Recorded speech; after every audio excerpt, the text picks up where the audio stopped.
Capítulo 1. Reunir uma companhia. Quero lhes falar sobre os mortos.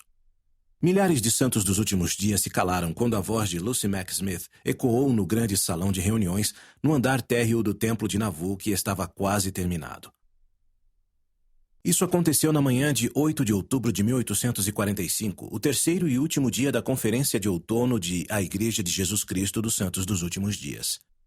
Sabendo que ela não teria outras oportunidades de falar aos santos, principalmente porque eles planejavam partir de Nauvoo para um novo lar no longínquo oeste, Lucy falou com uma força que estava bem além de seu frágil corpo de 70 anos de idade. Completaram-se 18 anos, no dia 22 de setembro passado, desde que Joseph retirou as placas do chão, testificou ela. E fez 18 anos, segunda-feira passada, que Joseph Smith, o profeta do Senhor. Ela fez uma pausa, lembrando-se de Joseph, seu filho martirizado. Os santos presentes já sabiam como um anjo do Senhor o havia conduzido até um conjunto de placas de ouro enterradas em um monte chamado Cumorah. Sabiam que Joseph tinha traduzido as placas pelo dom e poder de Deus e publicado o registro com o título de O Livro de Mórmon. Mesmo assim, quantos dos santos ali presentes na reunião o conheciam realmente? Lucy ainda se lembrava de quando Joseph, com 21 anos na época, contara-lhe que Deus confiara as placas a ele. Estivera ansiosa a manhã inteira, com receio de que ele voltasse do monte de mãos vazias, como havia acontecido nos 4 anos precedentes. Mas, quando chegou, ele rapidamente a acalmou. Não se preocupe, disse ele. Tudo está bem. Joseph então entregou a ela os intérpretes que o Senhor havia providenciado para a tradução das placas, embrulhados num lenço, como prova de que tivera sucesso em obter o registro. Naquela época, havia apenas um pequeno grupo de fiéis, a maioria deles da família Smith. Agora, mais de 11.000 santos da América do Norte e da Europa moravam em Nauvoo, Illinois, onde a igreja se reunira nos 6 anos precedentes. Alguns deles eram novos na igreja e não tiveram a chance de conhecer Joseph ou seu irmão Hiram antes que uma turba assassinasse ambos a tiros em junho de 1844. Era por esse motivo que Lucy queria falar sobre os falecidos. Desejava testificar sobre o chamado profético de Joseph e o papel da família dela na restauração do Evangelho antes que os santos se mudassem para longe. Por mais de um mês, vários grupos de justiceiros vinham incendiando as casas e os estabelecimentos comerciais dos santos nos assentamentos vizinhos. Temendo pela própria vida, muitas famílias tinham fugido para a relativa segurança de Nauvoo. Mas as turbas foram aumentando e se tornando mais organizadas com o passar das semanas, e logo irromperam lutas armadas entre eles e os santos. O governo estadual e o nacional, nesse ínterim, nada fizeram para proteger o direito dos santos. Acreditando que era apenas uma questão de tempo até que as turbas atacassem Nauvoo, os líderes da igreja tinham negociado uma frágil paz ao concordarem em retirar os santos do condado na primavera.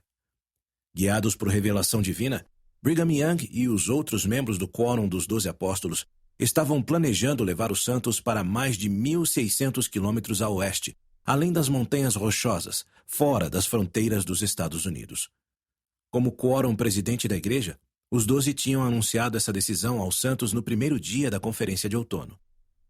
O Senhor planeja nos conduzir para um campo de ação mais amplo, havia declarado o apóstolo Parley Pratt, no qual podemos desfrutar os puros princípios da liberdade e da igualdade de direitos. Lucy sabia que os santos a ajudariam a fazer essa jornada caso ela desejasse partir. As revelações tinham ordenado que os santos se reunissem em um único lugar, e os 12 estavam determinados a cumprir a vontade do Senhor. Mas Lucy estava idosa e acreditava que não viveria muito. Quando morresse, ela queria ser enterrada em Nauvoo, perto de Joseph, Hiram e outros familiares que haviam falecido, inclusive o marido, Joseph Smith Sr. Além disso, a maioria de seus familiares vivos iria ficar em Nauvoo. Seu único filho sobrevivente, William, tinha sido membro do Quórum dos 12, mas rejeitara a liderança deles e se recusara a ir para o oeste.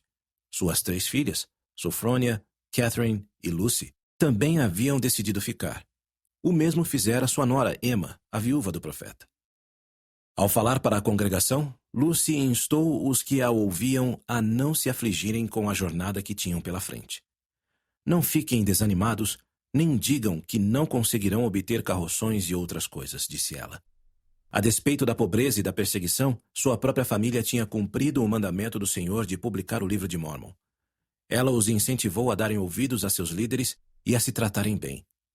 Como disse Brigham, vocês todos precisam ser honestos, caso contrário não chegarão lá, disse ela. Se ficarem irados, terão problemas. Lucy falou mais sobre sua família, a terrível perseguição que sofreram no Missouri e em Illinois e as provações que os santos teriam pela frente. Oro para que o Senhor abençoe os líderes que dirigem a igreja, o irmão Brigham e todos, disse ela. Quando eu for para o mundo vindouro, quero encontrar vocês todos lá. Pouco mais de um mês mais tarde, Wilford Woodruff, apóstolo e presidente da missão britânica da igreja, recebeu uma carta de Brigham Young em seu escritório em Liverpool, Inglaterra. Tivemos muitas tristezas e problemas aqui neste outono, disse Brigham a seu amigo. É, portanto, aconselhável que nos retiremos como única condição de paz. Wilford ficou alarmado, mas não surpreso. Tinha lido nos jornais a notícia dos ataques de turbas nos arredores de Nauvoo, mas não sabia até então o quanto a situação estava ruim. Vivemos numa época muito estranha, pensou Wilford após ler a carta. O governo dos Estados Unidos afirmava proteger pessoas oprimidas e abrigar exilados, mas Wilford não se lembrava de uma ocasião em que o país tivesse ajudado os santos. O estado de Illinois e todos os Estados Unidos encheram sua taça de iniquidade, escreveu ele em seu diário, e fazem bem os santos de saírem do meio deles. Felizmente, a maioria da família de Wilford estava fora de perigo. Sua esposa, Phoebe, e seus filhos mais novos, Susan e Joseph, estavam com ele na Inglaterra. Sua outra filha, Phoebe Amélia, estava na casa de parentes no leste dos Estados Unidos, a mais de 1.600 quilômetros do perigo. Seu filho mais velho, Willie, porém, ainda estava em Nauvoo, sob os cuidados de amigos próximos. Em sua carta, Brigham mencionou que o menino estava seguro, mas Wilford ainda assim ficou ansioso em reunir a família. Como presidente do quórum, Brigham deu instruções a Wilford sobre o que fazer em seguida. Não envie mais emigrantes para cá, aconselhou ele, mas faça com que esperem na Inglaterra até que possam navegar pelo Oceano Pacífico. Quanto aos missionários que serviam na Inglaterra, ele queria que os que ainda não tinham recebido suas ordenanças do templo retornassem imediatamente para Nauvoo a fim de recebê-las. Nos dias que se seguiram, Wilford enviou cartas para os élderes americanos que pregavam na Inglaterra, informando-os da perseguição que ocorria em Nauvoo. Embora ele e Phoebe já tivessem recebido suas ordenanças, eles decidiram voltar para casa também. Tenho parte de minha família espalhada pelos estados, separados por mais de 3.000 quilômetros uns dos outros, explicou Wilford numa mensagem de despedida para os santos britânicos. Parece-me que, no momento presente, tenho o dever de retornar para lá e reunir meus filhos para que possam partir com o acampamento dos santos. Wilford designou Reuben Hadlock, o antigo presidente da missão, a presidir novamente na Inglaterra. Embora Wilford não tivesse plena confiança em Reuben, que tinha administrado mal os fundos da igreja no passado, ninguém mais na Inglaterra tinha mais experiência na liderança da missão. E Wilford tinha pouco tempo para encontrar um substituto melhor. Depois de se reunir com o Quórum dos 12, ele recomendaria o chamado de outro homem para tomar o lugar de Reuben. Quando Wilford e Phoebe se preparavam para retornar a Nauvoo, Samuel Brunner, o elder presidente da igreja na cidade de Nova York, ouviu um rumor de que o governo dos Estados Unidos preferiria desarmar e exterminar os santos do que permitir que deixassem o país e possivelmente se aliassem ao México ou à Inglaterra, duas nações que reivindicavam vastas regiões no oeste. Alarmado, Sam escreveu imediatamente a Brigham Young para informá-lo do perigo. A carta de Sam chegou a Nauvoo em meio a novos perigos. Brigham e outros apóstolos tinham recebido um mandado legal convocando-os a se apresentarem perante um tribunal sob a falsa acusação de falsificação, e havia então homens da lei procurando prendê-los. Depois de ler a carta de Sam, os apóstolos oraram por proteção, pedindo ao Senhor que conduzisse os santos em segurança para fora da cidade. Pouco tempo depois, o governador Thomas Ford, de Illinois, pareceu confirmar as informações de Sam. É bem provável que o governo de Washington, D.C. interfira para impedir que os Mormons rumem para o oeste das Montanhas Rochosas, advertiu ele. Muitas pessoas inteligentes acreditam sinceramente que eles se aliarão aos ingleses se forem para lá e que haverá mais problemas do que nunca. Em janeiro de 1846, Brigham se reuniu frequentemente com o Quórum dos 12 e com o Conselho dos 50, uma organização que supervisionava os assuntos temporais do Reino de Deus na Terra, a fim de planejar a melhor e mais rápida maneira de deixarem Nauvoo e de estabelecerem um novo local de reunião para os santos. Heber Kimball, seu companheiro entre os apóstolos, recomendou que eles liderassem uma pequena companhia de santos até o oeste o mais breve possível. Reúna uma companhia que possa se preparar, aconselhou ele, para estar pronta a qualquer momento em que for conclamada a partir e preparar um lugar para sua família e para os pobres. Se houver uma companhia de vanguarda para ir e semear os campos na primavera, salientou o apóstolo Orson Pratt, ela terá que partir no dia 1º de fevereiro. Ele se perguntou se não seria mais sábio se estabelecerem num lugar mais próximo, o que permitiria que semeassem os campos mais cedo. Brigham não gostou da ideia. O senhor já tinha instruído os santos a se estabelecerem perto do grande lago Salgado. O lago fazia parte da Grande Bacia, um imenso vale incrustado nas montanhas. Grande parte da bacia tinha solo desértico e seco, difícil de cultivar, tornando-a indesejável para os muitos americanos que se dirigiam para o oeste. Se ficarmos entre as montanhas e o lugar cogitado, argumentou Brigham, não suscitaremos inveja em nenhuma nação. Brigham sabia que a região já era habitada por povos nativos, mas estava esperançoso de que os santos conseguissem se estabelecer pacificamente entre eles. Ao longo dos anos, os santos tinham tentado compartilhar o evangelho com os índios americanos dos Estados Unidos e planejavam fazer o mesmo com os povos nativos do Oeste. Como a maioria das pessoas brancas dos Estados Unidos, muitos dos santos brancos consideravam sua cultura superior à dos índios e poucos sabiam sobre a língua e os costumes deles. Mas também viam os índios como membros da casa de Israel, tal como eles próprios, e aliados em potencial, esperando fazer amizade com os Utes, com os Shoshones e com outras tribos do Oeste. Em 13 de janeiro, Brigham se reuniu novamente com os conselhos para saber quantos santos estavam prontos para partir de Nauvoo no prazo de 6 horas. Estava confiante de que a maioria dos santos estaria segura na cidade até o prazo marcado na primavera. Para garantir uma viagem rápida, queria que o mínimo possível de famílias partisse com a companhia de vanguarda. Todos aqueles homens que estiverem em perigo e que provavelmente serão caçados com mandados de busca, disse ele, devem partir levando a família. Todos os outros deveriam esperar até a primavera para a viagem ao oeste, depois que a companhia de vanguarda tivesse chegado às montanhas e fundado o novo assentamento. Na tarde de 4 de fevereiro de 1846, com a luz do sol banhando o porto de Nova York, uma multidão se amontoava no cais para se despedir do Brooklyn, um navio de 450 toneladas que partia rumo à Baía de São Francisco, na costa da Califórnia, uma região pouco povoada do noroeste do México. No convés do navio, acenando para os parentes e amigos abaixo, estavam mais de 200 santos, a maioria deles pobres demais para viajar para o oeste em carroções. Liderando-os estava Sam Brennan, de 26 anos de idade. Depois da conferência de outubro, os 12 tinham instruído Sam a fretar um navio e levar uma companhia de santos do leste para a Califórnia, onde se encontrariam com o corpo principal da igreja em algum lugar do oeste. Fujam de Babilônia, advertiu-os o apóstolo Orson Pratt. Não queremos que nenhum santo seja deixado nos Estados Unidos.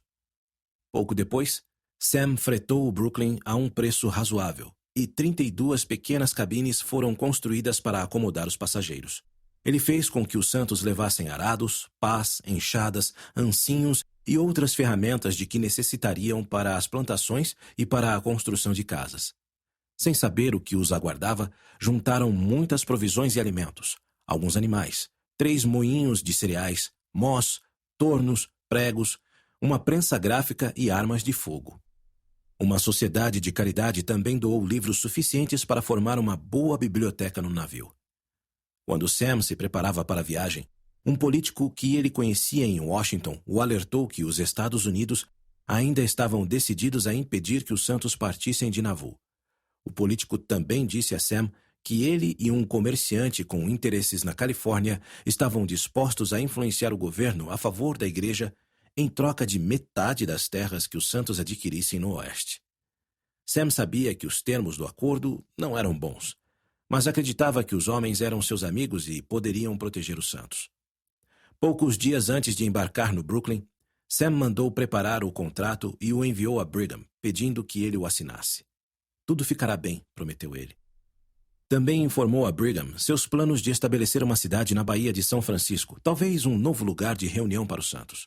Vou escolher o lugar mais adequado, escreveu ele. Antes que você chegue lá, se for a vontade do Senhor, vou estar com tudo preparado para você. Quando o Brooklyn levantou âncora, Sam estava certo de que havia garantido a segurança dos santos que partiam de Nauvoo e uma viagem tranquila para sua companhia. O curso do navio seguiria as correntes oceânicas que contornavam a extremidade meridional da América do Sul, indo para o meio do Pacífico. Quando chegassem à Califórnia, fundariam uma cidade e começariam uma nova vida no oeste. Quando um reboque a vapor guiava o Brooklyn para longe do cais, a multidão de entes queridos no embarcadouro deu 3 urras aos santos, que responderam com outros 3 urras. O navio, então, seguiu para a estreita saída do porto, enfunou as velas e pegou a brisa que o levou para o meio do Oceano Atlântico.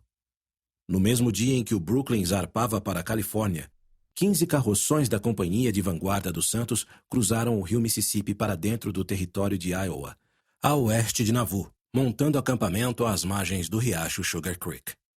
4 dias depois, Brigham Young se reuniu pela última vez com os apóstolos no templo de Nauvoo.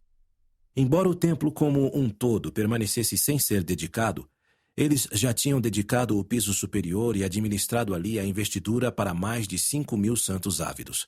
Também tinham selado aproximadamente 1.300 casais para esta vida e para a eternidade. Alguns desses selamentos eram casamentos plurais, que alguns santos fiéis tinham começado a praticar confidencialmente em Nauvoo, seguindo um princípio revelado pelo Senhor a Joseph Smith no início da década de 1830. Brigham tinha planejado parar de administrar as ordenanças em 3 de fevereiro, à véspera da partida dos primeiros carroções da cidade. Mas os santos tinham se apinhado o dia inteiro no templo, ansiosos por receber as ordenanças antes de partirem. A princípio, Brigham lhes dissera que fossem embora. Vamos construir mais templos e teremos mais oportunidades de receber as bênçãos do Senhor, insistiu ele. Neste templo, já fomos abundantemente recompensados, se nada mais recebermos. À espera de que a multidão se dispersasse, Brigham começou a caminhar para casa. Antes de se afastar muito, voltou e encontrou o templo lotado de pessoas que tinham fome e sede da palavra do Senhor. Naquele dia, outros 295 santos receberam suas bênçãos do templo. Então, com o trabalho de ordenanças do templo concluído, os apóstolos se ajoelharam ao redor do altar do templo e oraram por uma jornada segura para o oeste. Ninguém podia prever as provações que enfrentariam nas semanas e nos meses que viriam. Os livros guia e mapas descreviam trilhas não demarcadas em grande parte do caminho até as montanhas. Havia muitos rios e riachos pelo caminho, e muitos búfalos e animais de caça vagavam pelas planícies. Mas o terreno em nada se assemelhava a qualquer rota que os santos já tivessem percorrido até então. Sem querer deixar ninguém em perigo, os santos tinham feito um convênio mútuo de ajudar qualquer pessoa que quisesse viajar para o oeste, especialmente as pessoas pobres, enfermas ou viúvas. Se forem fiéis a esse convênio, prometeu Brigham aos santos no templo, na conferência de outubro, faço agora uma profecia de que o grande Deus proverá o que for necessário a este povo, para que cumpra com exatidão tudo o que lhes for pedido.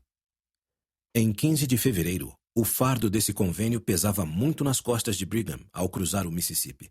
Naquela tarde ele puxou e empurrou carroções ladeira acima, por estradas enlameadas, até uma distância de 6 quilômetros a oeste do rio. Quando restavam apenas algumas horas de luz do dia, antes que a noite escurecesse o caminho à frente, Brigham continuava determinado a não descansar até que todos os carroções de santos dos últimos dias a oeste do rio chegassem em segurança a Sugar Creek. A essa altura, o plano de enviar uma pequena companhia à frente para as montanhas naquele ano já havia sido adiado. Brigham e outros líderes da igreja tinham saído da cidade mais tarde do que o planejado, e alguns santos, ignorando o conselho de permanecerem em Nauvoo, tinham cruzado o rio e acampado com a companhia de vanguarda em Sugar Creek. Depois de fugirem da cidade tão rapidamente, muitas famílias na trilha estavam desorganizadas, mal preparadas e mal equipadas. Brigham ainda não sabia o que fazer.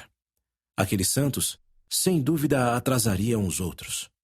Mas ele não queria enviar os santos de volta para a cidade, uma vez que já haviam saído. Em sua mente, Nauvoo se tornara uma prisão e não um lugar para o povo de Deus. A estrada para o oeste significava liberdade. Ele e os 12 simplesmente tinham que seguir em frente com firmeza, confiando que o Senhor os ajudaria a encontrar uma solução.